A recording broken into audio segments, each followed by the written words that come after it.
இந்த வீடியோல நம்ம 6வதுல இருந்து 10வது வரைக்கும் இருக்கிற எல்லா முக்கியமான சட்டப்பிரிவுகளும் தான் பார்க்க போறோம். சோ எல்லா சட்டப்பிரிவுமே 6th ல இருந்து 10th வரைக்கும் கொடுத்திருக்கிற புக்ல இருக்கக்கூடிய எல்லா ஆர்டிகல்ஸுமே எடுத்து கொடுத்திருக்கேன். சோ ரொம்ப ரொம்ப இம்பார்ட்டன்டான ஒண்ணு. இதுல இருந்து கண்டிப்பா TNPSC ஒண்ணு கேட்பாங்க. First one 10th polity. 10th பாலிட்டியில ஃபர்ஸ்ட் ஒன் பாத்தீங்கன்னா இந்திய அரசியலமைப்பு சட்டம்னு ஒரு பாடம் கொடுத்திருந்திருப்பாங்க. சோ அது ரொம்ப ரொம்ப இம்பார்ட்டன்டான ஒண்ணு. அதுல நிறைய இன்ஃபர்மேஷன் இருக்கும். சோ அதுல வந்து பாத்தீங்கன்னா குடியுரிமை சட்டத்தை பத்தி கொடுத்திருந்திருப்பாங்க. குடியுரிமை சட்டம் இயற்றப்பட்ட ஆண்டு 1952.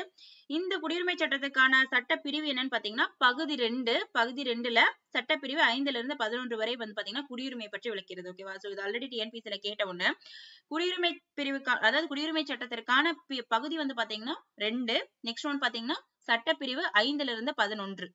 நெக்ஸ்ட் ஒன் அடிப்படை உரிமை. ஓகேங்களா? சோ நெக்ஸ்ட் ஒன் அடிப்படை உரிமை வந்து பாத்தீங்கன்னா 12ல இருந்து 35 வரை, அதாவது சட்டப்பிரிவு 12ல இருந்து 35 வரை இருக்கிறது பாத்தீங்கன்னா அடிப்படை உரிமைகள். எந்த பகுதியின் கீழ் வருதுன்னு பாத்தீங்கன்னா பகுதி 3. சோ பகுதி 3 12 to 35 வந்து பாத்தீங்கன்னா அடிப்படை உரிமைகளை பத்தி சொல்லுது. நெக்ஸ்ட் ஒன் அரசியலமைப்பிற்கு உட்பட்டு தீர்வு காணும் உரிமை. சோ இது வந்து பாத்தீங்கன்னா சட்டப்பிரிவு 32. ஓகேங்களா? சோ தன்னோட உரிமைகள்ல வந்துட்டு பாத்தீங்கன்னா ஏதாவது ஏற்பட்டுச்சுன்னா அதை வந்து நம்ம உச்ச நீதிமன்றத்துக்கு வந்து பாத்தீங்கன்னா நம்ம இது பண்ணலாம், அதாவது மனு தாக்கல் செய்யலாம். அதான் வந்து பாத்தீங்கன்னா அரசியலமைப்புக்கு உட்பட்டு தீர்வு காணும் உரிமை சட்டப்பிரிவு 32. சோ இது அடிக்கடி பாத்தீங்கன்னா TNPSC கேட்ட ஒண்ணு. நெக்ஸ்ட் ஒன் பாத்தீங்கன்னா அந்த சமத்துவ உரிமை, சுரண்டலுக்கு எதிரான உரிமை, அதுக்கப்புறம் வந்து பாத்தீங்கன்னா சமய உரிமை எல்லாம் கொடுத்திருந்திருப்பாங்க. ஃபர்ஸ்ட் ஒன் பாத்தீங்கன்னா சமத்துவ உரிமை. இது வந்துட்டு பிரிவு 14 வந்து பத்தி எதை சொல்லுதுன்னா சட்டத்தின் முன் அனைவரும் சமம். இது ஆல்ரெடி TNPSC கேட்ட கொஸ்டின். சட்டத்தின் முன் அனைவரும் சமம் என்று எந்த ஆர்டிகல் சொல்லுதுன்னு பாத்தீங்கன்னா பிரிவு 14. நெக்ஸ்ட் ஒன் பாத்தீங்கன்னா மதம், இனம், ஜாதி, பாலினம் மற்றும் பிறப்பிடம் இவற்றின் அடிப்படையில் பாகுபடுத்துவதை தடை செய்தல் வந்து பாத்தீங்கன்னா பிரிவு 15. மதம், ஜாதி, இனம், பாலினம் இந்த இதுக்கிடையில வந்து பாத்தீங்கன்னா பாகுபடுத்துவதை தடை செய்தல் வந்து பாத்தீங்கன்னா பிரிவு 15. நெக்ஸ்ட் ஒன் பாத்தீங்கன்னா பொது வேலை வாய்ப்புகளில் சமவாய்ப்பளித்தல். இது வந்து பாத்தீங்கன்னா பிரிவு 16. பொது வேலை வாய்ப்புகளில் சமவாய்ப்பளித்தல் பிரிவு 16. நெக்ஸ்ட் ஒன் பாத்தீங்கன்னா பிரிவு 17 தீண்டாமையை ஒழித்தல். இது வந்து ஆல்ரெடி கேட்ட கொஸ்டின். ஓகேவா? சட்டத்தின் முன் அனைவரும் சமம், அதாவது பிரிவு 14 பிரிவு 17 ஆல்ரெடி TNPSC கேட்ட ஒண்ணு. ஓகேங்களா? சோ பிரிவு 17 வந்து பாத்தீங்கன்னா தீண்டாமையை ஒழித்தல். நெக்ஸ்ட் ஒன் பிரிவு 18 ராணுவ மற்றும் கல்விசார் பட்டங்களை தவிர மற்ற பட்டங்களை நீக்குதல். ஓகேங்களா? சோ ராணுவத்துல மற்றும் கல்விசார் பட்டங்களை தவிர மற்ற பட்டங்களை நீக்குதல் பாத்தீங்கன்னா பிரிவு 18. நெக்ஸ்ட் ஒன் சுரண்டலுக்கு எதிரான உரிமை. சோ இது வந்து பாத்தீங்கன்னா இதுல வந்து பிரிவு 24 அப்படிங்கிறது ரொம்ப ரொம்ப இம்பார்ட்டன்டான ஒண்ணு. சோ பிரிவு 23 என்ன சொல்லுதுன்னு பாத்தீங்கன்னா கட்டாய வேலை, கொத்தடிமை முறை மற்றும் மனித தன்மையற்ற வியாபாரத்தை தடுத்தல். ஓகேவா? இதுதான் வந்து பாத்தீங்கன்னா பிரிவு 23 சொல்லுது. கட்டாய வேலை, கொத்தடிமை முறை மற்றும் மனித தன்மையற்ற வியாபாரத்தை தடுத்தல். நெக்ஸ்ட் ஒன் பிரிவு 24 வந்து பாத்தீங்கன்னா தொழிற்சாலைகள் மற்றும் ஆபத்தான இடங்கள்ல குழந்தை தொழிலாளர் முறையை தடுத்தல். ஓகேவா? சோ குழந்தை தொழிலாளர் முறையை தடுத்தல்னு கேட்டாலே பிரிவு 24. இது அடிக்கடி TNPSC கேட்ட ஒண்ணு, இம்பார்ட்டன்டான ஒண்ணு. நெக்ஸ்ட் ஒன் பிரிவு 19. ஓகேங்களா? சோ பேச்சுரிமை, கருத்து தெரிவிக்கும் உரிமை, அமைதியான முறையில் கூட்டம் கூடுவதற்கு உரிமை, சங்கங்கள் அமைப்புகள் தொடங்க உரிமை, இந்திய நாட்டிற்குள் விரும்பிய இடத்தில் வசிக்கும் மற்றும் தொழில் செய்யற உரிமை. இது வந்து பாத்தீங்கன்னா பிரிவு 19 சொல்லுது. நெக்ஸ்ட் ஒன் பிரிவு 20 குற்றம் சாட்டப்பட்ட நபர்களுக்கான உரிமை மற்றும் தண்டனைகளிலிருந்து பாதுகாப்பு பெறும் உரிமை. சோ இப்ப யாராவது குற்றம் சாட்டப்பட்டிருந்தாங்கன்னா அவங்களுக்கான உரிமை. ஓகேங்களா? அந்த உரிமை மற்றும் தண்டனைகளிலிருந்து பாதுகாப்பு பெறும் உரிமை, அது வந்து பாத்தீங்கன்னா பிரிவு 20. நெக்ஸ்ட் ஒன் பிரிவு 21 வாழ்க்கை மற்றும் தனிப்பட்ட சுதந்திரத்திற்கு பாதுகாப்பு பெறும் உரிமை. ஓகேவா? சோ இது வந்து பாத்தீங்கன்னா TNPSC அடிக்கடி கேட்ட ஒண்ணு. வாழ்க்கை மற்றும் தனிப்பட்ட சுதந்திரத்திற்கு பாதுகாப்பு பெறும் உரிமை எதுன்னு பாத்தீங்கன்னா பிரிவு 21. நெக்ஸ்ட் ஒன் ரொம்ப ரொம்ப ரொம்ப ரொம்ப முக்கியமான ஒண்ணு, நிறைய தடவை TNPSC கேட்ட ஒண்ணு, பிரிவு 21A தொடக்க கல்வி பெறும் உரிமை எதுன்னு கேட்டாங்கன்னா பிரிவு 21A தொடக்க கல்வி பெறும் உரிமை பிரிவு 21A. நெக்ஸ்ட் ஒன் பிரிவு 22 பாத்தீங்கன்னா சில வழக்குகளில் கைது செய்து தடுப்பு காவலில் வைப்பதற்கு எதிரான பாதுகாப்பு உரிமை தான் வந்து பாத்தீங்கன்னா பிரிவு 22. சில வழக்குகளில் கைது செய்து தடுப்பு காவலில் வைப்பதற்கு எதிரான பாதுகாப்பு உரிமை பிரிவு 22. நெக்ஸ்ட் ஒன் சமய சார்பு உரிமை. ஓகேங்களா? சமய சார்பு உரிமை பாத்தீங்கன்னா 25. பிரிவு 25 என்ன சொல்லுதுன்னா எந்த ஒரு மதத்தை சமயத்தினை ஏற்கவும் பின்பற்றவும் அதை வந்து பரப்புவதற்கான உரிமை. ஓகேவா? அந்த சமயத்தினை நம்ம எந்த சமயத்தை வேணாலும் ஏத்துக்கலாம், அதை பின்பற்றலாம், அதுக்கு பரப்பலாம், அதற்கான உரிமை தான் வந்து பாத்தீங்கன்னா பிரிவு 25. பிரிவு 26 பாத்தீங்கன்னா சமய விவகாரங்களை நிர்வகிக்கும் உரிமை. ஓகேவா? சோ ஃபர்ஸ்ட் ஒன் வந்து பாத்தீங்கன்னா எந்த சமயத்தை ஏற்கவும் பின்பற்றவும். நெக்ஸ்ட் ஒன் பாத்தீங்கன்னா நிர்வகிக்கிற அந்த சமய விவகாரங்களை நிர்வகிக்கும் உரிமை. பிரிவு 27 வந்து பாத்தீங்கன்னா எந்த ஒரு மதத்தையும் பரப்புவதற்காக வரி செலுத்துவதற்கு எதிரான சுதந்திரம். ஓகேவா? சோ வரி செலுத்துவதற்கு எதிரான சுதந்திரம் தான் பாத்தீங்கன்னா பிரிவு 27. நெக்ஸ்ட் ஒன் பிரிவு 28 மதம் சார்ந்த கல்வி நிறுவனங்களில் நடைபெறும் வழிபாடு மற்றும் அறிவுரை நிகழ்வுகளில் கலந்து கொள்ளாமல் இருக்க உரிமை. ஓகேவா? இப்போ நம்ம ஒரு கிறிஸ்டின் ஸ்கூல்லயோ எந்த ஸ்கூல்லயோ இருந்தோம்னா சோ அத வந்துட்டு அந்த கடவுளை வந்துட்டு நம்ம என்ன சொல்றது அதை வழிபடணும் அப்படின்ற ஒரு நம்மளுக்கு அந்த இது கிடையாது, கட்டாயம் கிடையாது. அதான் சொல்றாங்க, வழிபாடு மற்றும் அறிவுரை நிகழ்வுகளில் கலந்து கொள்ளாமல் இருப்பதற்கான உரிமைதான் பிரிவு 28. ஃபர்ஸ்ட் ஒன் ஏற்க பின்பற்ற, அதுக்கப்புறம் நிர்வகிக்க, நெக்ஸ்ட் வரி செலுத்துவதற்கு எதிரான, நெக்ஸ்ட் ஒன் வழிபாடு மற்றும் அறிவுரை நிகழ்வுகளில் கலந்து கொள்ளாமல் இருக்க உரிமை. நெக்ஸ்ட் ஒன் கல்வி மற்றும் கலாச்சார உரிமை. சோ வந்து பாத்தீங்கன்னா பிரிவு 29 என்ன சொல்லுதுன்னா சிறுபான்மையினரின் எழுத்து, மொழி மற்றும் கலாச்சார பாதுகாப்பு. ஓகேவா? சோ பாத்தீங்கன்னா இப்ப எம்பிசி, பிசி, எஸ்சி, எஸ்டி எல்லாம் இருக்காங்களா, சோ அந்த மாதிரி சிறுபான்மையரா இருக்கவங்களுக்கு வந்து பாத்தீங்கன்னா எழுத்து, மொழி மற்றும் பிசி எல்லாம் வந்துட்டு சிறுபான்மை கிடையாது, எம்பிசி அதாவது பிசி முஸ்லிம்ஸ் இந்த மாதிரி சிறுபான்மையரா இருக்கவங்களோட எழுத்து, மொழி மற்றும் அவங்களோட கலாச்சார பாதுகாப்பு. நெக்ஸ்ட் ஒன் பாத்தீங்கன்னா பிரிவு 30 பாத்தீங்கன்னா சிறுபான்மையினரை கல்வி நிறுவனங்களில் நிறுவி நிர்வகிக்கும் உரிமை. ஓகேவா? சிறுபான்மையினர் கல்வி நிறுவனங்களை நிறுவி நிர்வகிக்கும் உரிமை தான் வந்து பாத்தீங்கன்னா பிரிவு 30. இது வந்து பாத்தீங்கன்னா கல்வி மற்றும் கலாச்சார உரிமை. நெக்ஸ்ட் ஒன் பாத்தீங்கன்னா அரசியலமைப்பிற்கு உட்பட்ட தீர்வுக்கான உரிமை. ஆல்ரெடி நம்ம பார்த்திருக்கோம். அது அப்படின்னா என்னன்னு பாத்தீங்கன்னா அடிப்படை உரிமைகள், ஒருத்தவங்களோட அடிப்படை உரிமைகள் பாதிக்கப்படும் பொழுது நம்ம என்ன பண்ணலாம்னா நீதிமன்றத்தை அணுகி அதற்கான உரிமையை வந்துட்டு பெறுறதா பாத்தீங்கன்னா பிரிவு 32. தனிப்பட்டவருடைய ஒரு அடிப்படை உரிமை, உங்களோட அடிப்படை உரிமை பாதிக்கப்பட்டுச்சுன்னா நீங்க வந்து நீதிமன்றத்தை அணுகி அந்த உரிமையை பெறுறதா பாத்தீங்கன்னா அரசியலமைப்புக்கு உட்பட்ட தீர்வு காணும் உரிமை. இது எந்த பிரிவின் கீழ் வருதுன்னு பாத்தீங்கன்னா பிரிவு 32. நெக்ஸ்ட் ஒன் 1900 ரொம்ப ரொம்ப இம்பார்ட்டன்டான ஒண்ணு. 1978ஆம் ஆண்டு 44வது அரசியலமைப்பு சட்ட திருத்தத்தின்படி அடிப்படை உரிமைகள் அடிப்படை உரிமைகள் பட்டியலிருந்து சொத்துரிமை நீக்கப்பட்டது. ஓகேவா? சோ முதல்ல 7 உரிமைகள் வச்சிருந்திருப்பாங்க. அதுல சொத்துரிமையை நீக்கினதுக்கு அப்புறம் இப்ப 6 உரிமைகள் மட்டுமே தான் இருக்கு. சோ 6 உரிமைகள் பாத்தீங்கன்னா இந்த 6 உரிமைகள் தான். ஃபர்ஸ்ட் பாத்தீங்கன்னா சமய உரிமை, சுரண்டலுக்கு எதிரான உரிமை, பேச்சுரிமை, இதெல்லாம் பார்த்தோம்ல, இதெல்லாமே பாத்தீங்கன்னா இந்த 6 உரிமை. சோ ஃபர்ஸ்ட் ஒன் பாத்தீங்கன்னா சமத்துவ உரிமை. நெக்ஸ்ட் ஒன் பாத்தீங்கன்னா இந்த சமய உரிமை வரும், சமய சார்பு உரிமை. நெக்ஸ்ட் ஒன் பாத்தீங்கன்னா சுரண்டலுக்கு எதிரான உரிமை. அடுத்து வந்து பாத்தீங்கன்னா கல்வி கலாச்சார உரிமை, அதுக்கப்புறம் அரசியலமைப்பு உட்பட்ட தீர்வுகான உரிமை. சோ இந்த மாதிரி பாத்தீங்கன்னா 6 உரிமைகள் கொடுத்திருந்திருப்பாங்க. அதுல வந்து பாத்தீங்கன்னா சொத்துரிமை அப்படிங்கறத வந்து பாத்தீங்கன்னா நீக்கிருப்பாங்க. இது எந்த பிரிவின் கீழ் நீக்கப்பட்டதுன்னு பாத்தீங்கன்னா இந்திய அரசியலமைப்பு சட்டம் பகுதி 12 பிரிவு 300A கீழ் ஒரு சட்ட உரிமையாக வைக்கப்பட்டது. இதை நீக்கி எங்க வச்சிருக்காங்கன்னு பாத்தீங்கன்னா பகுதி 12 பிரிவு 300A கீழ் ஒரு சட்ட உரிமையாக வந்து பாத்தீங்கன்னா வச்சிருக்காங்க. எந்த அரசியலமைப்பு சட்டத்தின்படி நீக்கப்பட்டதுங்கிறது ரொம்ப இம்பார்ட்டன்ட். 1978ஆம் ஆண்டு இயற்றப்பட்ட 44வது அரசியலமைப்பு சட்ட திருத்தத்தின்படி தான் பாத்தீங்கன்னா இந்த சொத்துரிமை அதாவது பிரிவு 31 வந்து நீக்கப்பட்டது. நெக்ஸ்ட் ஒன் அடிப்படை கடமைகள். சோ அடிப்படை கடமைகளுக்கான பகுதி என்னன்னு பாத்தீங்கன்னா பகுதி 4A. ஓகேவா? ஒரே ஒரு பிரிவு மட்டும்தான் அடிப்படை கடமையில இருக்கும். அது பாத்தீங்கன்னா 51A. ஓகேவா? Already 21A பார்த்திருந்திருப்போம். 21A வந்துட்டு ரொம்ப ரொம்ப இம்பார்ட்டன்டான ஒண்ணு. 21A அப்படிங்கிறது தொடக்க கல்வி பெறும் உரிமை தான் 21A. 51A அப்படிங்கிறது வந்து பாத்தீங்கன்னா அடிப்படை கடமைகள்.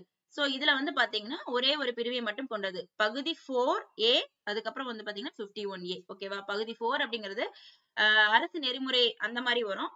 இது வந்து பாத்தீங்கன்னா இது அடிப்படை உரிமைங்கிறது பகுதி 3, அடிப்படை கடமை அப்படிங்கிறது பாத்தீங்கன்னா பகுதி 4A. ஒரே ஒரு பிரிவு தான் 51A. இது வந்து பாத்தீங்கன்னா 11 அடிப்படை கடமைகளை கொண்டிருக்கும். ஓகேவா? சோ 11வது அடிப்படை கடமை தான் பாத்தீங்கன்னா இந்த பிரிவு வந்துட்டு 21A வந்துட்டு அதாவது 6ல இருந்து 14 வயதுக்கு உட்பட்ட அந்த குழந்தைகள் வந்து பாத்தீங்கன்னா கட்டாய கல்வி பெறும் உரிமைன்னு சொல்லி அதாவது அடிப்படை கடமையில 11வது கடமையை கொடுத்திருந்திருப்பாங்க. நெக்ஸ்ட் ஒன் நிதி உறவுகள். நிதி உறவுகளை பற்றி கூறுற சட்டப்பிரிவு எதுன்னு பாத்தீங்கன்னா பகுதி 12. பகுதி 12ல 200 சட்டப்பிரிவு 268ல இருந்து 293 வரைக்கும் பாத்தீங்கன்னா இந்திய அரசியலமைப்பு சட்டம். ஓகேவா? நிதி உறவுகளை பத்தி சொல்லுது. பகுதி 12 268 to 293. நெக்ஸ்ட் ஒன் பாத்தீங்கன்னா சட்டப்பிரிவு 280 கீழ் குடியரசுத் தலைவரால் நியமனம் செய்யப்பட்ட நிதிக்குழு பரிந்துரையின் அடிப்படையில் மத்திய அரசால் சில வரிகள் விதிக்கப்பட்டு அதுக்கப்புறம் அதை வசூலிக்கப்பட்டு மத்திய அரசாலும் மாநில அரசாலும் பிரித்துக் கொள்ளப்படுகிறது. ஓகேவா? சட்டப்பிரிவு 280 என்ன சொல்லுதுன்னா நிதிக்குழு அப்படிங்கறது பாத்தீங்கன்னா குடியரசுத் தலைவரால தான் நியமனம் செய்யப்படும். சோ அவங்களால வந்து பாத்தீங்கன்னா சில வரிகள் வந்து விதிக்கப்படும். ஓகேவா? மத்திய அரசால் சென்ட்ரல் கவர்மெண்ட் பாத்தீங்கன்னா சில வரிகள் விதிச்சு அதை வந்து பாத்தீங்கன்னா சென்ட்ரல் கவர்மெண்டும் ஸ்டேட் கவர்மெண்டும் வந்துட்டு பிரிச்சுக்குவாங்க. ஓகேவா? அதான் இங்க சொல்றாங்க சட்டப்பிரிவு 280. நெக்ஸ்ட் ஒன் அலுவலக மொழிகள். ஓகேவா? இது ரொம்ப இம்பார்ட்டன்டான ஒண்ணு. அலுவலக மொழிகள் பத்தின சட்டப்பிரிவு பாத்தீங்கன்னா பகுதி 17. ஓகேவா? சோ பகுதி 17ல 343 இருந்து 351 வரையுள்ள சட்டப்பிரிவுகள் அலுவலக மொழிகள் பற்றி விவரிக்கின்றன. சோ என்னன்னு பாத்தீங்கன்னா பகுதி 17 343 டு 351 வரை இருக்கிற சட்டப்பிரிவுகள் அலுவலக மொழிகள் பற்றி விவரிக்கின்றன. ஓகேவா. நெக்ஸ்ட் ஒன் பாத்தீங்கன்னா தொடக்கத்துல வெறும் 14 மொழிகள் மட்டும்தான் பாத்தீங்கன்னா நம்ம அரசியலமைப்பின்படி இருந்தோம். தொடக்கத்துல ஃபர்ஸ்ட் வந்து பாத்தீங்கன்னா ஸ்டார்டிங்ல 14 மொழிகள் இருந்துச்சு. ஓகேவா. சோ அது எந்த அட்டவணையின் கீழ வருதுன்னு பாத்தீங்கன்னா 8வது அட்டவணையின் கீழ் தான் வருது. ஓகேவா. சோ அலுவலக மொழிகள் பத்தி சொல்றது வந்து பாத்தீங்கன்னா 8வது மொழிகளை பத்தி சொல்றது பாத்தீங்கன்னா 8வது அட்டவணை. ஓகேவா. சோ தொடக்கத்துல 14, இப்ப எத்தனை மொழிகள் இருக்குன்னு பாத்தீங்கன்னா 22 மொழிகள் இருக்கு. ஓகேவா. ஸ்டார்டிங்ல 14, இப்ப 222. அலுவலக மொழிகளுக்கான சட்டப்பிரிவு 343 இருந்து 351 வரை. நெக்ஸ்ட் ஒன், அவசர கால ஏற்பாடுகள். சோ இது ரொம்ப இம்பார்ட்டன்டான ஒண்ணு.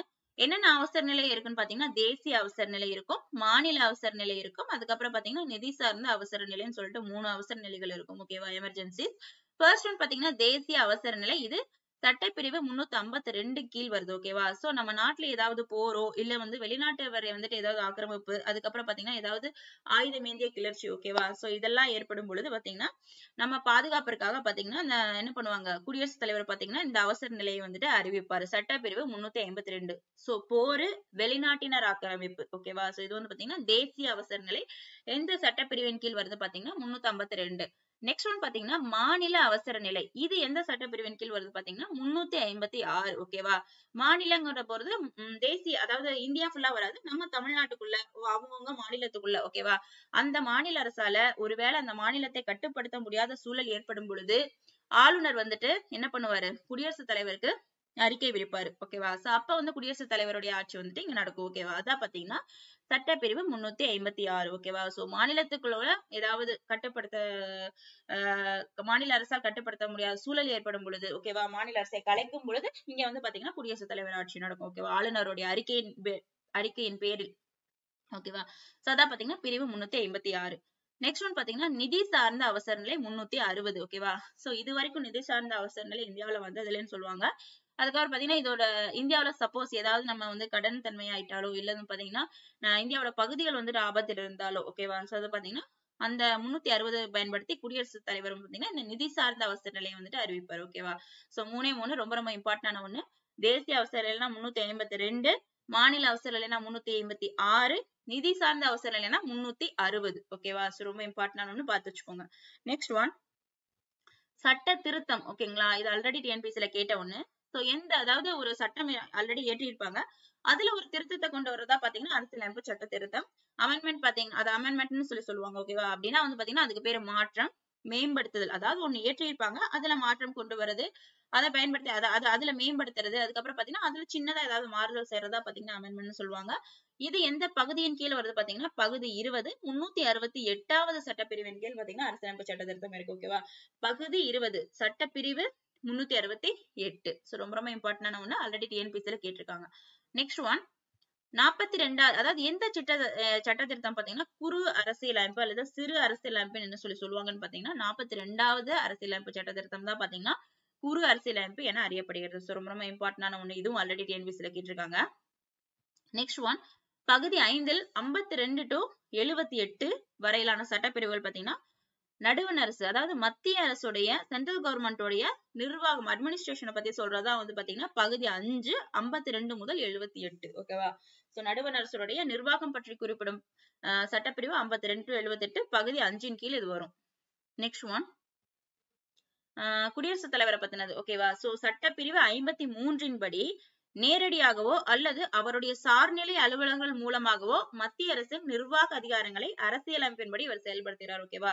சோ நேரடியாகவோ இல்லது அவரு கீழே இருக்கிற அலுவலர்கள் மூலமாகவோ பாத்தீங்கன்னா மத்திய அரசுடைய நிர்வாக அதிகாரங்களை வந்து பாத்தீங்கன்னா இவர் அரசியலமைப்பின்படி செயல்படுத்துவர் தான். ஓகேவா. சோ வந்து பாத்தீங்கன்னா சட்டப்பிரிவு 53.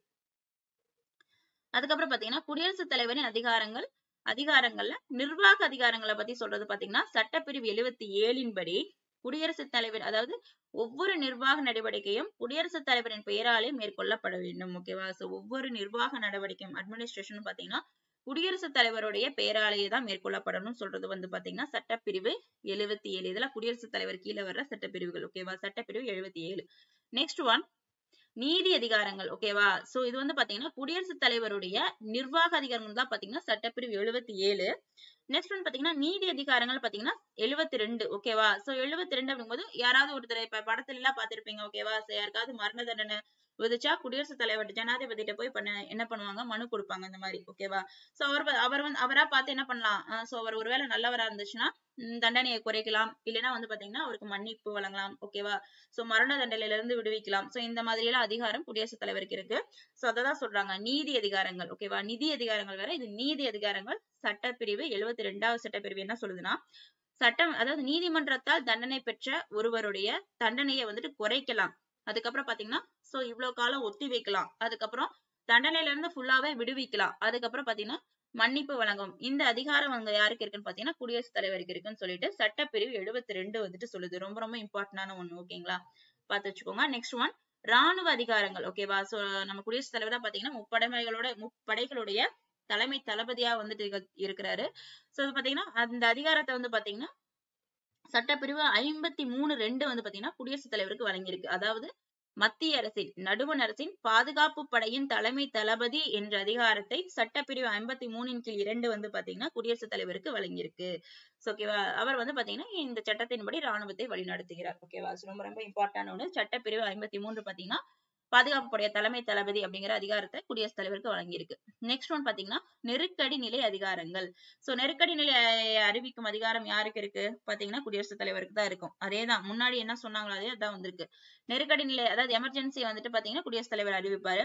தேசிய நெருக்கடி, அதுக்கப்புறம் மாநில நெருக்கடி, நிதி நெருக்கடின்னு சொல்லிட்டு 3 பார்த்தோம். ஓகேவா? அததான் இங்க கொடுத்திருக்காங்க. ஓகேவா? தேசிய நெருக்கடினா 352. ஓகேவா? நெருக்கடி நிலையை அறிவிக்கும் அதிகாரம். இது வந்து பாத்தீங்கன்னா மாநில அரசை கலைக்கும் அதிகாரம் 356. அடுத்து நிதி நெருக்கடியை அறிவிக்கும் அதிகாரம் 360. ஓகேவா? சோ இது வந்துட்டு குடியரசுத் தலைவருக்கு கீழே கொடுத்திருக்கறனால அது அப்படி பாயிண்டா வருது. அதாவது மத்திய அரசு அப்படிங்கிற பாடத்துல 10th பாலிட்டில 2வது பாடம் மத்திய அரசுங்கிற பாடத்துல வந்து கொடுத்திருந்திருப்பாங்க. நெக்ஸ்ட் ஒன் குடியரசுத் தலைவருடைய நீக்கம். அவர் எப்படி பதவி நீக்கலாம் அப்படிங்கிற பத்தின சட்டப்பிரிவு பாத்தீங்கன்னா சட்டப்பிரிவு 61. அரசியலமைப்பை மீறி அவர் செயல்பட்டாரு அப்படின்னு சொல்லிட்டு அந்த குற்றச்சாட்டு அவர் மூலமா ஓகேவா சோ நிரூபிக்கப்படுவதன் மூலம் தான் பாத்தீங்கன்னா பதவி நீக்கம் செய்யலாம். 3/2 பங்கு வந்து பாத்தீங்கன்னா அந்த மாதிரி ஆதரவா இருக்கணும். ஓகேவா? சோ அந்த மாதிரி எல்லாம் வந்துட்டு சில கண்டிஷன்ஸ் இருக்கு. அந்த கண்டிஷன்ஸோட வந்து பாத்தீங்கன்னா அவர் அரசியலமைப்பை மீறி செயல்பட்டிருக்காங்கிற அந்த குற்றச்சாட்டு நிரூபிக்கப்பட்டுச்சுன்னா சட்டப்பிரிவு 61 கீழ் வந்து பாத்தீங்கன்னா அவர் பதவி நீக்கம் செய்யப்படலாம். ஓகேவா? நெக்ஸ்ட் பாத்தீங்கன்னா பதவி நீக்கத்தை பத்தி சொல்றது சட்டப்பிரிவு 61. துணை குடியரசுத் தலைவர். ஓகேவா? சோ நாட்டோட 2வது உயர்ந்த பதவியை வந்து பாத்தீங்கன்னா துணை குடியரசுத் தலைவர் வகிக்கிறார். ஃபர்ஸ்ட் வந்துட்டு குடியரசுத் தலைவர், 2வது வந்து பாத்தீங்கன்னா துணை குடியரசுத் தலைவர் வகிக்கிறார். சட்டப்பிரிவு 53. ஓகேவா? 63. ஓகேவா? 53 யார சொல்லுது? குடியரசுத் தலைவர் சொல்லுது. ஓகேவா? அவர் வந்து பாத்தீங்கன்னா நேரடியாவோ அல்லது தனக்கு கீழே வேலை செய்யற அலுவலர்கள் மூலமாவோ பாத்தீங்கன்னா அவர் வந்து நிர்வாகத்தை செயல்படுத்தலாம் அப்படின்னு சொல்லுது. ஓகேங்களா? அரசியலமைப்பின்படி நிர்வாகத்தை செயல்படுத்துவது சொல்லுது. இது 63ங்கிறது துணை குடியரசுத் தலைவர் வந்து பாத்தீங்கன்னா நாட்டோட 2வது பதவியை வகிக்கிறாரு அப்படின்னு சொல்லியிருக்காங்க. ஓகேவா? 53, 63க்கு கன்ஃபியூஸ் ஆயிடாதீங்க. நெக்ஸ்ட் ஒன் பாத்தீங்கன்னா தேர்தல் மற்றும் பதவிக்காலம். அதாவது துணை குடியரசுத் தலைவருடைய தேர்தல் மற்றும் பதவிக்காலத்தை பத்தி தான் சொல்றாங்க. சட்டப்பிரிவு 66 கீழ் 1 படி துணை குடியரசுத் தலைவர் மக்களால் நேரடியாக தேர்ந்தெடுக்கப்படாமல் குடியரசுத் தலைவர் போல மறைமுக தேர்தல் மூலம் தான் தேர்ந்தெடுக்கப்படுறாங்கன்னு சொல்லிட்டு சட்டப்பிரிவு 66 ஒண்ணு சொல்லுது. ஓகேவா? சோ குடியரசுத் தலைவர் நேரடியா தேர்ந்தெடுக்கப்படுறது கிடையாது. ஓகேவா? நம்ம தேர்ந்தெடுக்கப்பட்ட பிரதிநிதிகள் மூலம் தான் அவர் தேர்ந்தெடுக்கப்படுறாரு. அதே மாதிரிதான் துணை குடியரசுத் தலைவரும் மறைமுகமா தான் தேர்ந்தெடுக்கப்படுறாங்கன்னு சொல்லிட்டு சட்டப்பிரிவு 66 கீழ் 1 வந்து சொல்லுது. ஓகேங்களா? Next one casting vote. Okay, அதாவது பாத்தீங்கன்னா மாநிலங்களவையில சட்ட மசோதா தாக்கல் செய்வோம்ல, அந்த மசோதா வந்துட்டு நிறைவேற்றலாமா இல்ல இந்த மசோதா வேணாமான்னு சொல்லிட்டு ஒரு வாக்கெடுப்பு நடத்துவாங்க, ஒரு ஓட்டிங் நடத்துவாங்க. அந்த ஓட்டு வந்து பாத்தீங்கன்னா சமநிலையில இருக்கு. ஓகேவா? இப்ப வந்து பாத்தீங்கன்னா சமநிலைமை இருக்கும் பட்சத்தில் சட்டப்பிரிவு 100 படி துணை குடியரசுத் தலைவர் வாக்களிக்கலாம். ஓகேவா? சோ பாத்தீங்கன்னா இப்ப மாநிலங்களவையில 2 பேர், அதாவது ஒரு 100 பேர் இருக்காங்கன்னா 50 பேர் வந்துட்டு இதுக்கு என்ன சொல்றாங்க, ஒரு வேணுங்கிறாங்க அந்த மசோதா, இன்னொரு 50 பேர் வந்துட்டு வேணான்னு சொல்றாங்கன்னா சமமா இருக்கு. ஓகேவா? அப்படிங்கும்போது எந்த முடிவு எடுக்கிறதுன்னு தெரியாது. அப்ப வந்து துணை குடியரசுத் தலைவர் வந்துட்டு வாக்களிக்கலாம். ஓகேவா? அவர் வந்து அந்த மசோதாவுக்கு ஆதரவாவோ இல்லைன்னா ஆதரவு இல்லாமலோ வந்துட்டு வாக்களிக்கலாம். ஓகேவா? அததான் சொல்றாங்க காஸ்டிங் ஓட்டுன்னு சொல்லிட்டு. சோ அப்படிங்கும்போது 51 50 இருக்கிறது 51 இருக்கும் பொழுது என்னது அதுதான் வந்துட்டு செல்லுபடியாகும். ஓகேவா, அததான் சொல்றாங்க.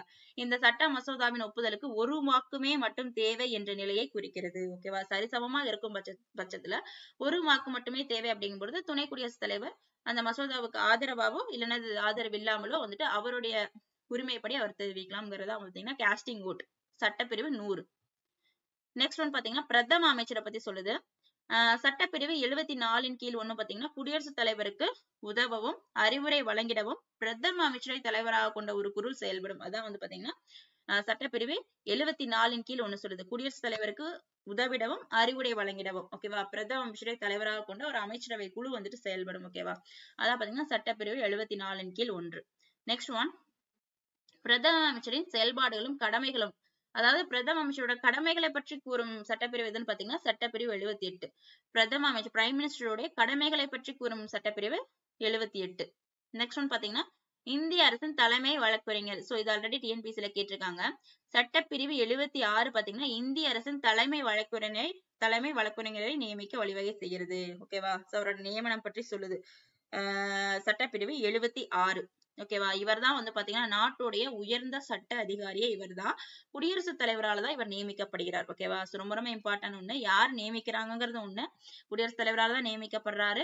நாட்டுடைய அதாவது உயர்ந்த சட்ட அதிகாரியே இவர் தான். அதை பாத்தீங்கன்னா சட்டப்பிரிவு 76 வந்துட்டு சொல்லுது. நெக்ஸ்ட் ஒன் பாத்தீங்கன்னா பொறுத்துகளை கொடுத்திருந்திருப்பாங்க. இதெல்லாம் பாத்தீங்கன்னா சட்டப்பிரிவு 53 வந்து பாத்தீங்கன்னா குடியரசுத் தலைவரின் நிர்வாக அதிகாரங்களை குறிக்குது. ஆல்ரெடி நம்ம பார்த்ததுதான் புக் பேக்ல கொடுத்திருப்பாங்க. 63னா துணை குடியரசுத் தலைவருக்கு பார்த்தோம். துணை குடியரசுத் தலைவருடைய அலுவலகம் பத்தி சொல்லுது. நெக்ஸ்ட் ஒன் பாத்தீங்கன்னா 356 வந்து பாத்தீங்கன்னா நம்ம இந்த தேசிய நெருக்கடி மாநில நெருக்கடி எல்லாம் பார்த்தோம், அதுதான் வந்துட்டு. சோ 356னா மாநில நெருக்கடி, இதே 352னா பாத்தீங்கன்னா தேசிய நெருக்கடி. ஓகேவா, சோ அத பாத்தீங்கன்னா உள்நாட்டு நெருக்கடி. ஓகேவா, நெக்ஸ்ட் ஒன் பாத்தீங்கன்னா 76 வந்து பாத்தீங்கன்னா 76 வந்து பாத்தீங்கன்னா 4 எங்க இருக்கு, இந்திய அரசின் தலைமை வழக்கறிஞர். சோ இப்பதானே பார்த்தோம் இந்திய அரசுடைய தலைமை வழக்கறிஞர் பாத்தீங்கன்னா சட்டப்பிரிவு 76. 53 வந்து பாத்தீங்கன்னா குடியரசுத் தலைவர் பத்தி சொல்லியிருக்கோம். 63 துணை குடியரசுத் தலைவர். 356 மாநில அதாவது எமர்ஜென்சி, மாநிலங்கள்ல எமர்ஜென்சி. நேற்று வந்து பாத்தீங்கன்னா இது தேசிய நெருக்கடி. ஓகேவா, நேஷனல் எமர்ஜென்சி வந்து பாத்தீங்கன்னா சட்டப்பிரிவு 352. நெக்ஸ்ட் ஒன் பாத்தீங்கன்னா அரசியலமைப்பு பகுதி 6 வந்து பாத்தீங்கன்னா 152 முதல் 237 வரையிலான சட்டப்பிரிவுகள் அனைத்து மாநிலங்களுக்கான சீரான அமைப்பினை பற்றி குறிப்பிடுது. சோ மாநில அரசை பற்றி சொல்றது பாத்தீங்கன்னா 152 முதல் 237 வரையிலான சட்டப்பிரிவுகள். ஓகேவா, மாநிலங்களுக்கான ஒரு சீரான அமைப்பினை பற்றி குறிப்பிடுகிறது. மாநிலத்துக்கான ஒரு சட்டப்பிரிவு பாத்தீங்கன்னா பகுதி 6. மத்திய அரசுனா பகுதி 5ல வரும், மாநில அரசுனா பகுதி 6ல வரும். இது வந்து 152 to 237 வரையிலான சட்டப்பிரிவுகள், 237 வரையிலான சட்டப்பிரிவுகள். நெக்ஸ்ட் ஒன் பாத்தீங்கன்னா அரசியலமைப்பு சட்டப்பிரிவு 154 மாநில ஆளுநரின் நிர்வாகம். இனி பார்க்க போறதெல்லாம் பாத்தீங்கன்னா மாநிலம். சோ இதுக்கு முன்னாடி வந்து பார்த்ததெல்லாம் வந்து பாத்தீங்கன்னா நம்மளுக்கு வந்துட்டு இந்தியா அதாவது நம்மளுடைய நாட்டுக்குள்ள பார்த்தோம், அதாவது மத்திய அரசோடதை பார்த்தோம். ஓகேவா, மத்திய அரசோடதை பார்த்தோம். இனி வரதெல்லாம் பாத்தீங்கன்னா மாநில அரசோடதை பார்க்க போறோம். ஓகேவா, சட்டப்பிரிவு 154 மாநில ஆளுநரின் நிர்வாக அதிகாரத்தை பற்றி கூறுகிறது. சட்டப்பிரிவு 154. ஓகேவா, சோ ஆளுநருடைய நிர்வாக அதிகாரம். நெக்ஸ்ட் ஒன் பாத்தீங்கன்னா சட்டப்பிரிவு 158 3A. ஓகேவா, 158 3A வந்து என்ன சொல்லுதுன்னா 2 அல்லது அதற்கு மேற்பட்ட மாநிலங்களில் ஆளுநராக நியமிக்கப்படுது. சோ ஆளுநர் வந்து பாத்தீங்கன்னா என்னது எத்தனை மாநிலத்துக்கு வேணாலும் ஆளுநர் நியமிக்கப்படலாம். ஒரே ஒருத்தர் நம்ம மாநிலத்துக்கும் வந்து பாத்தீங்கன்னா ஆளுநரா இருக்கலாம், இன்னொரு மாநிலத்திற்கும் ஆளுநரா இருக்கும். ஓகேவா, சோ அவ்வாறு நியமிக்கப்படும் பொழுது குடியரசுத் தலைவர் ஒரு ஆணையின் மூலம் ஆளுநருடைய ஊதியம் மற்றும் படிகளை சம்பந்தப்பட்ட மாநிலங்கள் பகிர்ந்து வழங்க தீர்மானிக்கலாம். சோ பாத்தீங்கன்னா அவரோட ஊதியம். ஓகேவா, ஒன்றுக்கு மேற்பட்ட மாநிலங்கள்ல அவர் வந்துட்டு ஆளுநரா இருக்கும் பொழுது 2 மாநிலங்களும் கலந்து ஆலோசிச்சு அதுக்கப்புறம் அவருடைய ஊதியம் மற்றும் படிகளை வந்துட்டு பகிர்ந்து வழங்க தீர்மானிக்கலாம் சொல்லிட்டு சட்டப்பிரிவு 158 3A வந்துட்டு சொல்லுது. நெக்ஸ்ட் ஒன் பாத்தீங்கன்னா ஆளுநர் ஆவதற்கான தகுதிகள் வந்து பாத்தீங்கன்னா சட்டப்பிரிவு 157 மற்றும் 158 வந்துட்டு பாத்தீங்கன்னா சொல்லுது. என்னன்னு சொல்லினா இந்திய அரசியலமைப்பு 157 மற்றும் 158வது சட்டப்பிரிவுகள் ஆளுநர் பதவிக்கு தேவையான தகுதிகளை வந்துட்டு கூறுது. ஆளுநரோட பதவிக்கு தேவையான தகுதிகளை கூறும் சட்டப்பிரிவு 157 மற்றும் 158.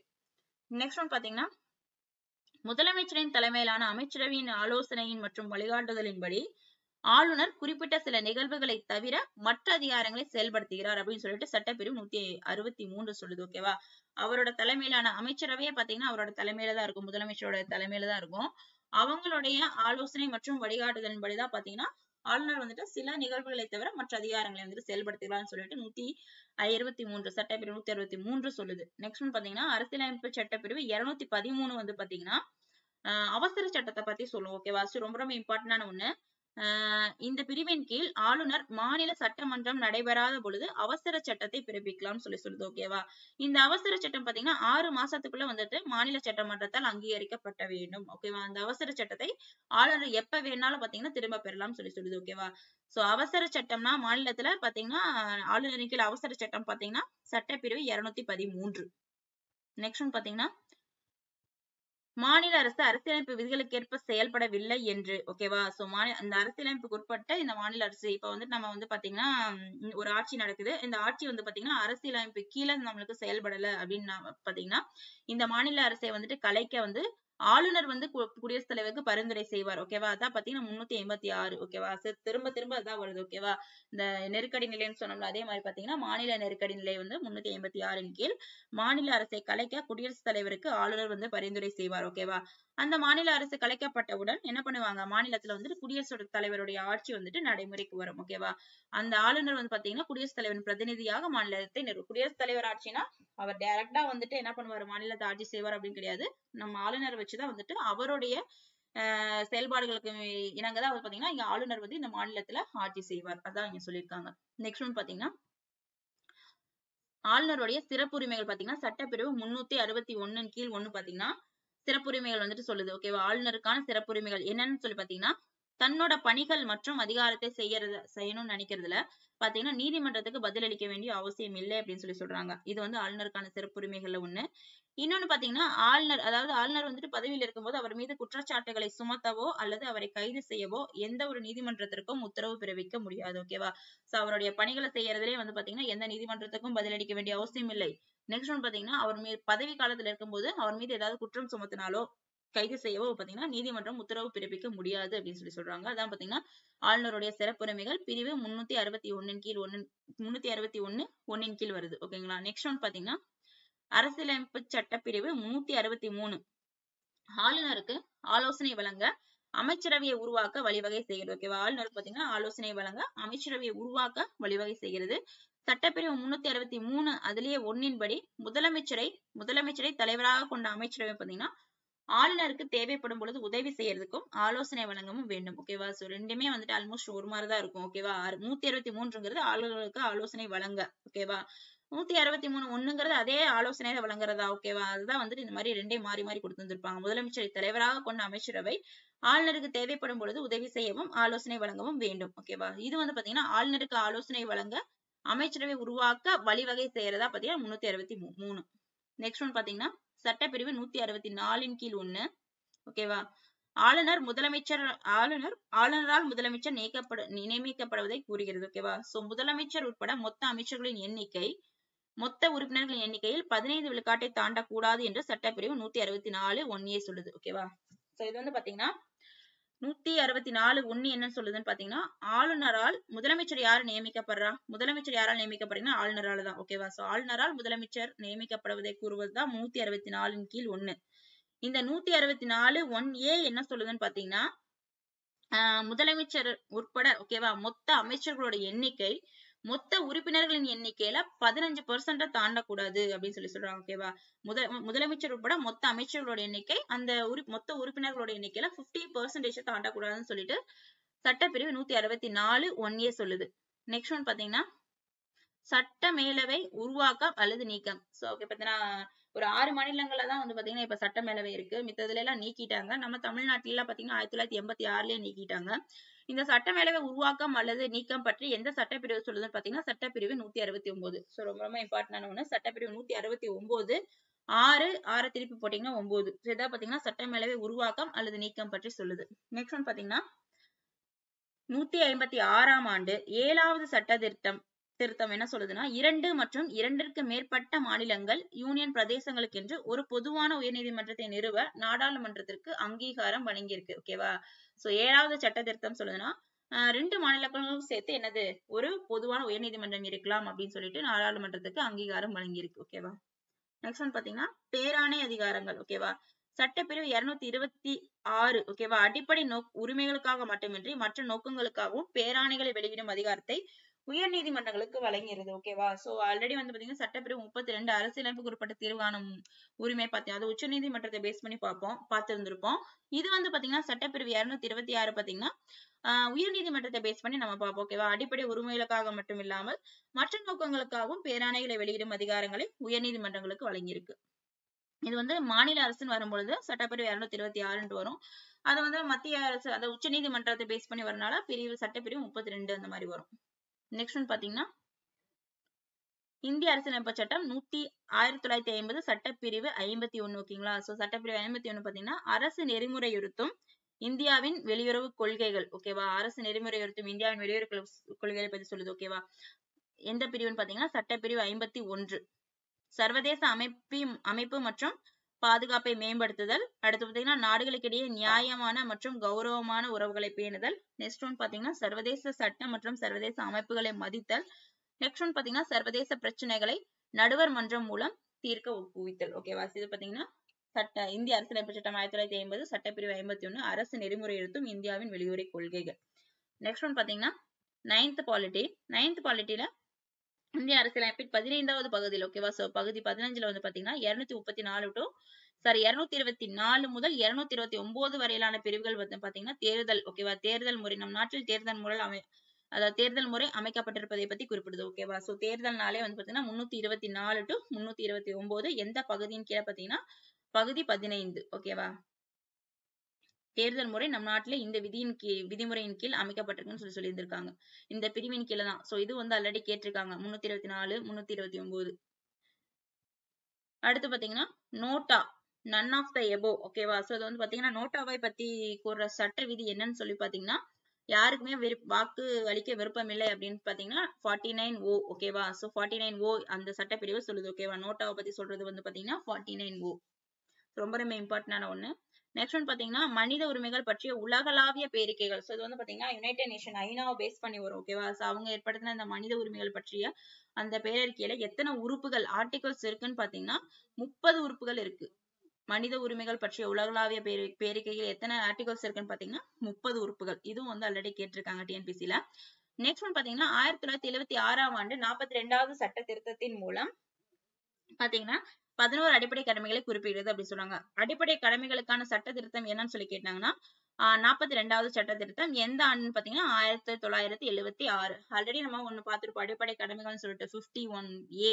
ஓகேவா, ஆர்டிகல் 51A பார்த்திருப்போம். ஒரே ஒரு இதுதான் இருக்கும்னு சொல்லிட்டு. ஓகேவா, பகுதி 4Aல 51A இது வந்து பாத்தீங்கன்னா அடிப்படை கடமைகளை பத்தி சொல்லும். ஓகேவா, இது எந்த சட்ட திருத்தத்தின் மூலம் வந்துட்டு இது பண்ணி இணைக்கப்பட்டிருக்குன்னு பாத்தீங்கன்னா 1976 42வது சட்ட திருத்தத்தின் மூலம். நெக்ஸ்ட் ஒன் பாத்தீங்கன்னா ஐக்கிய நாடுகள் சபை 18 வயது வரை உள்ள அனைவரையும் குழந்தைகள் அப்படின்னு சொல்லிட்டு வரையறுக்கிறது. இது உலகளாவிய மனித உரிமைகள் பிரகடனத்தில் பிரிவு 25 காணப்படுகிறது. ஓகேவா, சோ மனித உரிமைகள் பிரகடனம் பார்த்தோம்ல, சோ அதுல வந்து பாத்தீங்கன்னா எத்தனை ஆர்டிகல்ஸ் இருந்துச்சுன்னா 30 ஆர்டிகல்ஸ் இருந்துச்சு நம்ம பார்த்தோம். சோ இதுக்கு முன்னாடி பார்த்தோம் அந்த 30 ஆர்டிகல்ஸ்ல இதுல வந்துட்டு பிரிவு 15ல வந்து பாத்தீங்கன்னா இதுல வந்து பாத்தீங்கன்னா பிரிவு 25ல பாத்தீங்கன்னா ஐக்கிய நாடுகள் சபையில 18 வயது வரை உள்ள அனைவரையும் குழந்தைகள் அப்படின்னு சொல்லிட்டு சொல்றதுதான் பாத்தீங்கன்னா பிரிவு 25. நெக்ஸ்ட் ஒன் பாத்தீங்கன்னா அரசியலமைப்பு இந்திய அரசியலமைப்பு குழந்தைகளுக்கான உரிமைகள் எதுன்னு சொல்றாங்க பாத்தீங்கன்னா பிரிவு 24. பிரிவு 24ல 14 வயதுக்குட்பட்ட எந்த குழந்தைகளையும் ஆபத்தான வேலைகளில் ஈடுபடுத்தக்கூடாது. ரொம்ப ரொம்ப இம்பார்ட்டன்டான ஒண்ணு. 14 வயதுக்குட்பட்ட எந்த குழந்தைகளையும் ஆபத்தான வேலைகளில் ஈடுபடுத்தக்கூடாது அப்படின்னு சொல்லக்கூடிய பிரிவு பாத்தீங்கன்னா பிரிவு 24.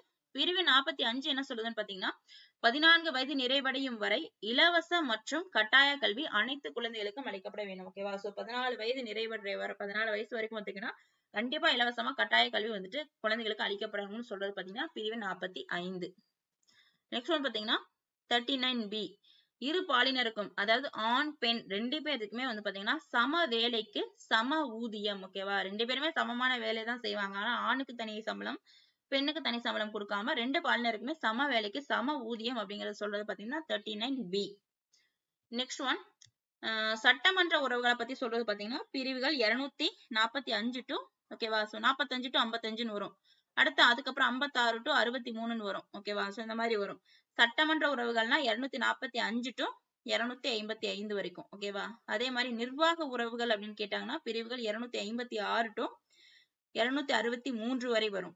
நெக்ஸ்ட் ஒன் பாத்தீங்கன்னா நிதி உறவுகள்னு கேட்டாங்கன்னா 268 டு 294 வரைக்கும் வரும். ஓகேங்களா? சட்டமன்ற உறவுகள், நிர்வாக உறவுகள், நிதி உறவுகள். அடுத்து பாத்தீங்கன்னா 8th பாலிட்டில வந்து பாத்தீங்கன்னா சட்டப்பிரிவு 386 ஆல்ரெடி வந்ததே தான் வரும். 386 வந்து பாத்தீங்கன்னா மாநில அரசை கலைக்க வந்து பாத்தீங்கன்னா ஆளுநர் வந்து பாத்தீங்கன்னா குடியரசுத் தலைவருக்கு வந்துட்டு அறிக்கை விடுவாரதா சொல்லியிருக்காங்க. ஓகேவா?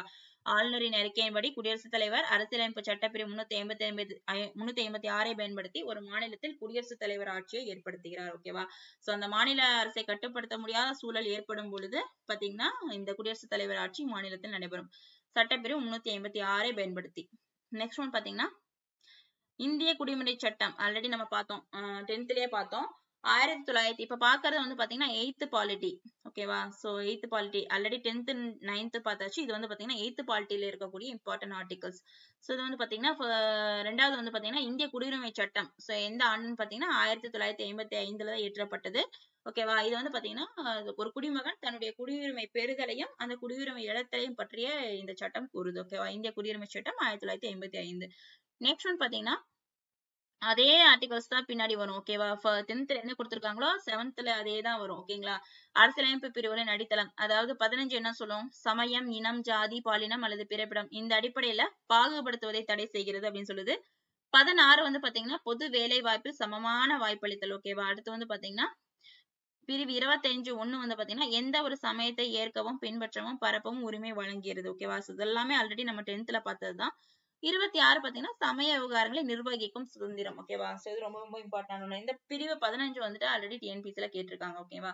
சமயம், இனம், ஜாதி, பாலினம் அல்லது பிறப்பிடம் 10th என்ன வந்துச்சோ அதே தான் இங்கே கொடுத்திருக்காங்க. நெக்ஸ்ட் ஒன் பாத்தீங்கன்னா 26 சமய விவகாரங்களை நிர்வகிக்கும் சுதந்திரம். 27 பாத்தீங்கன்னா எந்த ஒரு குறிப்பிட்ட சமயத்தை ஆதரிக்க அரசானது எந்த ஒரு குடிமகனையும் வரி செலுத்துவதற்கு எதிரானதுதான் வந்து பாத்தீங்கன்னா எனது வரி செலுத்துமாறு வற்புறுத்த கூடாதுன்னு சொல்றது பிரிவு 27. ஓகேவா? இதெல்லாம் வந்துட்டு சமய உரிமையில வரும். ஓகேங்களா? அடுத்து 28 பாத்தீங்கன்னா சில கல்வி நிறுவனங்களில் மதம் சார்ந்து நடைபெறும் சமய போதனை அல்லது சமய வழிபாடு நிகழ்ச்சியில் கலந்து கொள்ளாமல் இருக்கும் உரிமை. ஓகேவா? 10th பார்த்த அத்தனையும் தான் இதுல வருது. நெக்ஸ்ட் ஒன் பாத்தீங்கன்னா பிரிவு 29(2) பாத்தீங்கன்னா அரசு உதவி பெறும் கல்வி நிறுவனங்களில் பாகுபாடு காட்ட தடை. ஓகேவா? சோ 29(2) மட்டும் பாத்துக்கோங்க. அரசு உதவி பெறும் கல்வி நிறுவனங்களில் பாகுபாடு காட்ட தடை வந்து பாத்தீங்கன்னா 29(2). சோ கிறிஸ்டின்னா கிறிஸ்டின், இந்துனா இந்தி அந்த மாதிரி வந்து பாத்தீங்கன்னா அதுக்கப்புறம் ஜாதியை பேஸ் பண்ணி பாகுபாடு காட்டுறது. சோ இதெல்லாம் இதற்கான உரிமை தான் பாத்தீங்கன்னா சட்டப்பிரிவு 209 to 20 சட்டப்பிரிவு 29(2) இந்த பாகுபாடு காட்ட தடை சொல்றது வந்து பாத்தீங்கன்னா பிரிவு 29 கீழ் 2. நெக்ஸ்ட் ஒன் பாத்தீங்கன்னா 1948. ஓகேவா? சோ வந்து பாத்தீங்கன்னா டிசம்பர் 10ஆம் நாள் வந்து பாத்தீங்கன்னா இது மனித உரிமையை பத்தி பேஸ் பண்ணி வரும். ஓகேவா? உலக மனித உரிமைகள் அறிவிப்பு ஐநா பொதுச்சபையால 1948 வந்துட்டு ஏற்றுக்கொள்ளப்பட்டது. சோ இந்த மனித உரிமைகளை பத்தின ஒரு அறிவிப்பு வந்து பாத்தீங்கன்னா எப்ப ஏற்றுக்கொள்ளப்பட்டது, யுனைடெட் நேஷன் எப்ப ஏத்துக்கிட்டாங்கன்னு பாத்தீங்கன்னா 1948 ஏற்றுக்கொள்ளப்பட்டது. சோ இது பாத்தீங்கன்னா இது மனித உரிமைகள் வரலாற்றில் ஒரு மைல்கல் ஆகும்னு சொல்றாங்க. இந்த அறிவிப்பு பிரான்ஸ் நாட்டில் பாரிஸ் நகரில் ஐநா பொதுச்சபையால் 1948ஆம் ஆண்டு டிசம்பர் 10ஆம் நாள் அறிவிக்கப்பட்டது. பொதுச்சபை தீர்மானம் பத்தி பாத்தீங்கன்னா 217A. இது சும்மா பார்த்து வச்சுக்கோங்க. ஓகேவா? சோ இது வந்துட்டு ஹியூமன் ரைட்ஸை பத்தி சொல்லும். ஐநா பொதுச்சபையில அந்த ஹியூமன் ரைட்ஸை பத்தி சொல்லக்கூடியது. ஓகேவா? பொதுச்சபை தீர்மானம் 217A. நெக்ஸ்ட் ஒன் பாத்தீங்கன்னா மனித உரிமைகள் பிரகடனத்தில் எத்தனை சட்டப்பிரிவுகள் எத்தனை உறுப்புகள் இருக்குன்னு நம்ம ஆல்ரெடி பார்த்தோம். இதவே வந்து பாத்தீங்கன்னா 8th கொடுத்திருப்பாங்க. 30 சட்டப்பிரிவுகள் உள்ளது. ஓகேவா? சோ மனித உரிமைகள் பிரகடனத்துல 30 சட்டப்பிரிவுகள் உள்ளடங்கியுள்ளன. நெக்ஸ்ட் ஒன் பாத்தீங்கன்னா இந்திய அரசியலமைப்பு சட்டப்பிரிவுகள். ஓகேவா? சோ அதேதான் திரும்ப ரிப்பீட் ஆகி வருது. ஓகேவா? பிரிவு 24 வந்து பாத்தீங்கன்னா குழந்தை தொழிலாளர் முறையை வந்து பாத்தீங்கன்னா தடை செய்கிறது. ரொம்ப ரொம்ப இம்பார்ட்டன்டான ஒன்று. குழந்தை தொழிலாளர் முறையை தடை செய்யறது பாத்தீங்கன்னா பிரிவு 24. நெக்ஸ்ட் ஒன் பாத்தீங்கன்னா பிரிவு 39F வந்து பாத்தீங்கன்னா ஆரோக்கியமான குழந்தைகள் வளர வழிவகை செய்கிறது. ஓகேவா? இது வந்து புதுசா இருக்கு. இதை பாத்துக்கோங்க. ஆரோக்கியமான குழந்தைகள் வளர வழிவகை செய்யும் சட்டப்பிரிவு 39F. நெக்ஸ்ட் வந்து பாத்தீங்கன்னா பிரிவு 45 வந்து பாத்தீங்கன்னா 6 வயது வரை அனைத்து குழந்தைகளுக்கும் ஆரம்ப கால குழந்தை பராமரிப்பு மற்றும் கல்வியை வழங்க அரசு முயல்கிறது. பிரிவு 45 பாத்தீங்கன்னா 6 வயது வரை ஓகேவா. ஸோ 6 வயது வரை எல்லா குழந்தைகளுக்கும் ஆரம்ப கால குழந்தை பராமரிப்பு மற்றும் கல்வியை வழங்க அரசு முயல்வது பாத்தீங்கன்னா பிரிவு 45. ஸோ மூணுமே ரொம்ப இம்பார்ட்டன்ட், ஒன்னு முக்கியமா பாத்துக்கோங்க. நெக்ஸ்ட் ஒன் பாத்தீங்கன்னா இந்திய தண்டனை சட்டம் 304A பிரிவு ஓகேவா. ஸோ இது வந்து பாத்தீங்கன்னா கண்மூடித்தனமாக ஓட்டுவதாலும் ஓட்டுநரின் அலட்சியம் காரணமாகவும் ஏற்படும் இறப்பு தொடர்பான குற்றங்களுக்கு ஓட்டுநர் மீது காவல்துறை மேற்கூறிய பிரிவின் கீழ் கிரிமினல் குற்ற வழக்குகள் பதிவு செய்ய நேரிடும் ஓகேவா. சோ இந்த ஆக்சிடென்ட பத்தி சொல்றாங்க ஓகேவா. கண்மூடித்தனமா ஓட்டினாலோ இல்ல அலட்சியம் காரணமாக ஏதாவது நம்ம ஆக்சிடென்ட் ஏற்படுத்தினா பாத்தீங்கன்னா மேற்கூறிய இந்த 304A பிரிவின் கீழ் வந்து பாத்தீங்கன்னா கிரிமினல் குற்ற வழக்கு பதிவு செய்யப்படும் சொல்லிட்டு இந்த சட்டம் சொல்லுது. நெக்ஸ்ட் ஒன் பாத்தீங்கன்னா சட்டப்பிரிவுகள் 124 to 124 முதல் 147 வரையிலான அரசியலமைப்பு சட்டப்பிரிவுகள் வந்து பாத்தீங்கன்னா இந்திய உச்ச நீதிமன்றத்தின் அமைப்பு மற்றும் அதிகார வரம்பினை வகுத்து கூறுகிறது ஓகேவா. உச்ச நீதிமன்றம் ஓகேங்களா, உயர் நீதிமன்றம் கிடையாது பாத்துக்கோங்க. உச்ச நீதிமன்றத்தின் அமைப்பு மற்றும் அதிகார வரம்பினை வகுத்து கூறும் சட்டப்பிரிவு பாத்தீங்கன்னா சட்டப்பிரிவு 124 to 147. நெக்ஸ்ட் ஒன் பாத்தீங்கன்னா 7th பாலிட்டி ஓகேவா. சோ ஆல்ரெடி 10th பார்த்தாச்சு 9th பார்த்தாச்சு, அடுத்து பாத்தீங்கன்னா 8th பார்த்தாச்சு ஓகேவா. இப்ப பாத்தீங்கன்னா 7th வந்து பாத்தீங்கன்னா அதேதான் ரிப்பீட் ஆகி வருது ஓகேவா. சட்டப்பிரிவு 14னா சட்டத்தின் முன் அனைவரும் சமம். சட்டப்பிரிவு 15னா பாகுபாடு ஜாதி மதம் இனம் மொழி இதெல்லாம் வச்சு பாகுபாடு செய்வதை பாத்தீங்கன்னா தடை செய்வது சட்டப்பிரிவு 15. அதுக்கப்புறம் சட்டப்பிரிவு 16 வந்து பாத்தீங்கன்னா பொது வேலை வாய்ப்புகளில் அனைவருக்கும் சம வாய்ப்பு அளிக்கிறது. இவங்க அவங்கன்ட்டு இல்லாம பாத்தீங்கன்னா பொதுவான வேலை வாய்ப்பு எல்லாத்துக்குமே சமமான வேலை வாய்ப்பு ஓகேவா. அதான் பாத்தீங்கன்னா பொது வேலை வாய்ப்பில் அனைவருக்கும் சம வாய்ப்பு அளிக்கிறது. சட்டப்பிரிவு 17 ரொம்ப ரொம்ப இம்பார்ட்டன்டான ஒண்ணு, தீண்டாமை ஒழிப்பை பத்தி சொல்லுது ஓகேவா. சட்டப்பிரிவு 17. நெக்ஸ்ட் ஒன் பாத்தீங்கன்னா 18 பாத்தீங்கன்னா ராணுவ மற்றும் பட்டப்படிப்பு இதை தவிர பாத்தீங்கன்னா வேறு பட்டங்கள் அளித்து வேறுபடுத்துதலே வந்துட்டு தடை செய்வது பாத்தீங்கன்னா சட்டப்பிரிவு 18. இது எல்லாமே 10th பார்த்திருப்போம் ஆல்ரெடி. இப்ப 8th பார்த்தோம் ஓகேவா. சோ எல்லாமே இம்பார்ட்டன்டான சட்டப்பிரிவுகள் பார்த்து வச்சுக்கோங்க. நெக்ஸ்ட் பாத்தீங்கன்னா அதேதான் வந்திருக்கும். சட்டத்தின் முன் அனைவரும் சமம் மற்றும் அனைவருக்கும் சட்டத்தின்படி சமமான பாதுகாப்பு என்பது சட்டப்பிரிவு 21 மேலும் வலுப்படுத்தப்பட்டுள்ளது அப்படின்னு சொல்லிருப்பாங்க ஓகேவா. சட்டத்தின்படி சமமான பாதுகாப்பு அதாவது குற்றம் சாட்டப்பட்ட நபர்களுக்கான பாதுகாப்புன்னு சொல்லி ஆல்ரெடி படிச்சிருப்போம் பாத்தீங்களா. ஃபர்ஸ்ட் 10th படிச்சிருப்போம், சட்டப்பிரிவு 21 படிச்சிருந்திருப்போம். சோ அதான் இங்க சொல்லியிருந்திருப்பாங்க ஓகேவா. சட்டத்தின்படி சமமான பாதுகாப்பு அப்படிங்கிறது பாத்தீங்கன்னா சட்டப்பிரிவு 21 சொல்லுது. Next one 6th polity. இந்திய அரசியலமைப்பு சட்டத்தின் 8வது அட்டவணையின்படி 22 மொழிகள் அலுவலக மொழிகளாக அங்கீகரிக்கப்பட்டுள்ளது. ஆல்ரெடி நம்ம அலுவலக மொழிகள் வந்து பார்த்து வந்திருப்போம் ஓகேவா. அலுவலக மொழிகள்ல வந்து பாத்தீங்கன்னா எந்த அட்டவணையின்படி முதல்ல வந்து பாத்தீங்கன்னா 14 மொழிகள் அங்கீகரிக்கப்பட்டிருக்கும். சோ இப்போ வந்து பாத்தீங்கன்னா 8வது அட்டவணையின்படி 22 மொழிகள் வந்து பாத்தீங்கன்னா அங்கீகரிக்கப்பட்டிருக்கு அப்படின்னு சொல்லியிருக்காங்க ஓகேவா. சோ எந்த அட்டவணைன்னு பார்த்து வச்சுக்கோங்க. மொழிகளை பத்தி வருது 8வது அட்டவணை. தற்போது எத்தனை மொழிகள்னா 22. முதல்ல எத்தனை மொழிகள் அங்கீகரிக்கப்பட்டுச்சுன்னா 14. நெக்ஸ்ட் ஒன் பாத்தீங்கன்னா அதேதான் ஓகேவா. சட்டப்பிரிவு 15 வந்து பாத்தீங்கன்னா எந்த ஒரு குடிமகனுக்கும் எதிராக மதம் இனம் ஜாதி பாலிடம் பிறப்பிடம் என்ற அடிப்படையில் பாகுபாடு காட்டக்கூடாதுன்னு சொல்றது வந்து பாத்தீங்கன்னா சட்டப்பிரிவு 15 ஓகேவா. சோ திரும்ப இதேதான் ரிப்பீட் ஆகி வருது. சோ இங்கேயே வந்து பார்த்திருந்திருப்போம் ஓகேவா. பாகுபாட்டை தடை செய்வது பாத்தீங்கன்னா சட்டப்பிரிவு 15 ஆல்ரெடி 10th கொடுத்திருந்திருப்பாங்க ஓகேவா. சோ இது வந்து இன்னொரு லெசன்லயே அந்த சட்டப்பிரிவு வந்து பாத்தீங்கன்னா ரிப்பீட் ஆகுது.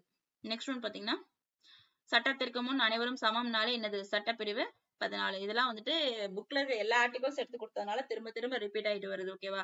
அடுத்து பிரிவு 17 பாத்தீங்கன்னா தீண்டாமை ஒழிப்பு ஓகேவா. சோ அனைவரும் சமம்னா 14, தீண்டாமை ஒழிப்புனா பிரிவு 17. நெக்ஸ்ட் ஒன் பாத்தீங்கன்னா அவ்வளவுதான் ஓகேங்களா. சோ 10th அதாவது 6th இருந்து 10th வரைக்கும் வந்து பாத்தீங்கன்னா நம்ம வந்து பாத்தீங்கன்னா எல்லா சட்டப்பிரிவுகளுமே பார்த்தாச்சு. சோ கண்டிப்பா இதுல இருந்து ஒன்னு கொஸ்டின் கேட்பாங்க ஓகேவா. அது வந்து பாத்தீங்கன்னா இதுல நான் ஒரே ஒரு ஆர்டிகல் மட்டும் மிஸ் பண்ணியிருந்திருப்பேன் 10th பாலிட்டில. அரசு நெறிமுறைப்படுத்தும் கோட்பாடுகள்னு சொல்லிட்டு.